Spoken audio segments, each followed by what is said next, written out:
Hello students and welcome to online tutor. Online tutor में आपका स्वागत है और यदि आप मेरे चैनल में पहली बार आए हैं तो इसे सब्सक्राइब करना ना भूलें।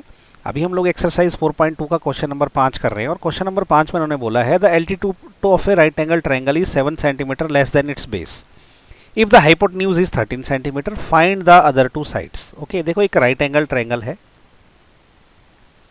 ये है एक राइट एंगल ट्रायंगल। इसमें इन्होंने जो हाइपोटेन्यूज है ना, ये इन्होंने बोल रखा है ये 13 सेंटीमीटर, ये क्लियर कट दे के रखा हुआ है।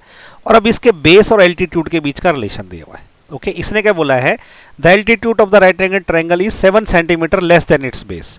जो भी बेस रहेगा उससे ये 7 कम है। अगर मैं इसको x मान लूँ तो ये x प्लस 7 रहेगा। ओके, क्यों? एल्टीट्यूड जो बेस से 7 सेंटीमीटर कम है, तो ये डायमेंशन होगी ट्रायंगल की। ओके, तो इसके इस तरह से हम ये क्वेश्चन सॉल्व करेंगे। तो देखो इसको कैसे करेंगे, ऐसा कर लेते हैं कि लेट एल्टीट्यूड मान लिया हमने x। Okay, let altitude of triangle is equal to, इसको x सेंटीमीटर मान लिया। इसका मतलब क्या हो गया, तो बेस क्या होगा ट्रायंगल का, बेस ऑफ ट्रायंगल ये क्या हो जाएगा, ये हो जाएगा x प्लस 7 में। ओके, तो ये निकल गया। अब हाइपोटेन्यूज क्या दे रखा हुआ है, ये जो हाइपोटेन्यूज है ये उन्होंने ऑलरेडी 13 सेंटीमीटर दे के रखा हुआ है। अब देखो पाइथागोरस प्रमेय लगानी पड़ेगी हमको इसमें। पाइथागोरस प्रमेय के में क्या होता है, ये हाइपोटेन्यूज का स्क्वायर जो है वो इसका स्क्वायर और इसके स्क्वायर के बराबर होता है। तो हम ऐसा लिखेंगे, अप्लाइंग पाइथागोरस थ्योरम। ओके, उसके हिसाब से क्या होगा, ये जो इसका स्क्वायर है एल्टीट्यूड का स्क्वायर प्लस ये इसका स्क्वायर मतलब x प्लस 7 का स्क्वायर, ये किसके बराबर रहेगा, ये इस हाइपोटेन्यूज मतलब 13 के स्क्वायर के बराबर रहेगा। ओके, तो अब इसको सॉल्व करते हैं।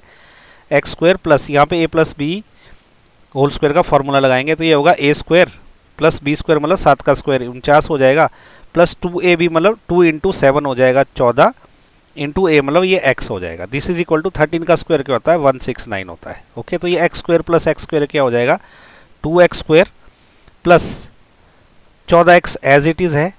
ओके, और प्लस 49 है और ये 169 को मैं यहाँ ले आऊँगा तो ये भी माइनस का हो जाएगा। ओके, तो वहाँ 0 रह गया। अब ये हो जाएगा 2x square plus 14x। Okay, और ये देखिए 49 अगर 169 में से मैं माइनस कर दूँ तो ये माइनस 120 रह जाएगा। This is equal to 0। अब इसमें देखो इन तीनों में ना 2 कॉमन है तो 2 मैं बाहर ही निकाल देता हूँ। तो ये हो जाएगा x square plus 7x minus 60, this is equal to 0। अब ये 2 वहाँ 0 के बटे में चला जाएगा तो ये खत्म हो जाएगा। तो हमारे पास क्या रह जाएगा, x square plus 7x minus 60, this is equal to 0। तो ये आ गई हमारे पास क्वाड्रेटिक इक्वेशन। अब इसका क्या करेंगे ना हम लोग, इसको हम करेंगे स्प्लिट मिडिल टर्म से। तो मिडिल टर्म स्प्लिट कैसे करते हैं, एक्स स्क्वायर का जो कोफिशिएंट है 1 है। ओके, तो इस 1 को मल्टीप्लाई करेंगे इस कांस्टेंट टर्म से माइनस 60 से, तो ये हो जाएगा कितना, माइनस 60। ओके, तो अब क्या होगा, ये हम क्या करेंगे 7x को ऐसे स्प्लिट करेंगे कि अगर उसको स्प्लिट करने के बाद जो भी 2 टर्म में आएगी अगर वो ऐड हो जाए तो वो 7 होनी चाहिए, और अगर वो मल्टीप्लाई हो जाए तो वो माइनस 60 होनी चाहिए। ओके, ये थोड़ा सा रफ काम है इसलिए मैं इसको ऐसे कर देता हूँ। अब देखो मैं क्या करता हूँ ना, 60 को मैं क्या कर सकता हूँ, 60 के अगर मैं फैक्टर निकालूँ, यहाँ पे निकाल देते हैं। 60 के फैक्टर क्या हो सकते हैं, ये 2 से जाएगा ये 30 निकल गया, फिर ये 2 से जाएगा ये 15 हो गया, फिर ये क्या हो जाएगा 5 से जाएगा तो ये 3 आ गया। देखो क्या हो सकते हैं फैक्टर, 4 और 15 हो सकते हैं। ओके, 4 और 15 में करूंगा तो वो 7 कभी नहीं बनेंगे। तो मैं एक और काम क्या कर सकता हूँ, देखो 4 और इसको 3 से मल्टीप्लाई कर दूँ तो 12 और ये 5 बच जाएगा, तो 12 गुणा 5 भी कर सकता हूँ। तो ये क्या हो जाएगा, देखो इसका डिफरेंस 7 बन जाता है। तो मैं क्या कर सकता हूँ, एक में 12 ले लूँ, दूसरा 5 ले लूँ। ओके, तो ये प्लस का लेना पड़ेगा, ये माइनस का लेना पड़ेगा। तो ये 12 माइनस 5 जो प्लस 7 हो जाएगा, और 12 माइनस 5 को जब गुणा करूंगा तो माइनस 8 भी हो जाएगा। तो हमारा क्या बनेगा स्प्लिट, हमारा स्प्लिट बनेगा प्लस 12 और माइनस 5 का। ओके, तो वो हम लोग यहाँ कर लेते हैं। ये रफ काम था पूरा, इसको मैं यहाँ पे अलग से लाइन मार देता हूँ। ओके, तो यहाँ कैसे वो स्प्लिट होगी टर्म, एक्स स्क्वायर ये क्या हो जाएगी अब plus 12x minus 5x। Okay, और माइनस 60 पहले का ही था, दिस इज इक्वल टू 0। आगे का यहाँ कर लेते हैं। अभी देखो यहाँ इन दोनों में से क्या करेंगे, हम x कॉमन निकालेंगे। जब x कॉमन निकला अंदर क्या रह जाएगा, एक्स स्क्वायर से x गया तो x रह जाएगा, और 12x में से x गया तो ये प्लस 12 रह जाएगा। ओके, फिर यहाँ से माइनस 5 कॉमन ले लेते हैं, अंदर क्या रह जाएगा x, और जब 60 में से माइनस 5 जा चुका है तो वो प्लस 12 रह जाएगा। This is equal to 0। अब x प्लस 12 कॉमन ले लेते हैं,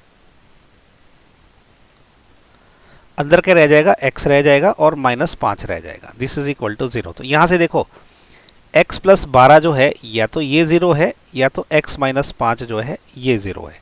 अब यहाँ से x आएगा -12 और यहाँ से x आएगा, ये वहाँ जाएगा तो ये +5 हो जाएगा। देखो x इक्वल टू -12 जो है ये सही आंसर नहीं है। वो इसलिए नहीं है क्योंकि ट्रायंगल की जो लेंथ है, ये एल्टीट्यूड क्या है, लेंथ है ये, तो लेंथ तो नेगेटिव हो नहीं सकती। तो हम ऐसा लिख देंगे कि x can not be equal to -12, bracket में लिख देंगे बिकॉज लेंथ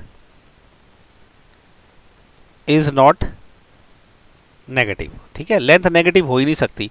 इसका मतलब क्या हो गया कि x इक्वल टू -5 ये सही आंसर है। ओके, तो अब इन्होंने क्या पूछा हमसे, अदर टू साइड पूछी है, तो अब एल्टीट्यूड क्या है, x के बराबर है। तो इसका मतलब क्या हो जाएगा, हम ऐसा लिख देंगे कि which implies altitude of triangle this is equal to, वो x के बराबर है तो वो 5 सेंटीमीटर रहेगा। ओके, तो बेस क्या आ जाएगा, बेस ऑफ ट्रायंगल ये क्या आ जाएगा, x प्लस 7 होगा, मतलब 5 प्लस 7 ये कितना आ जाएगा, 12 सेंटीमीटर। ओके, तो ये हमारा आंसर आ गया, एल्टीट्यूड आ गया 5 सेंटीमीटर और बेस आ गया 12 सेंटीमीटर। ओके, तो इसी के साथ जो है ना क्वेश्चन नंबर 5 खत्म हो गया। नेक्स्ट वीडियो में हम करेंगे 4.2 का क्वेश्चन नंबर 6, उसका लिंक आपको नीचे डिस्क्रिप्शन में मिल जाएगा। और अगर इस पर्टिकुलर क्वेश्चन में अगर आपको कोई डाउट है तो नीचे प्लीज़ जो है कमेंट करके मेरे से पूछें, मैं कोशिश करूँगा आपका डाउट जल्द से जल्द क्लियर करने की। Okay, so thank you so much for watching my video, thank you.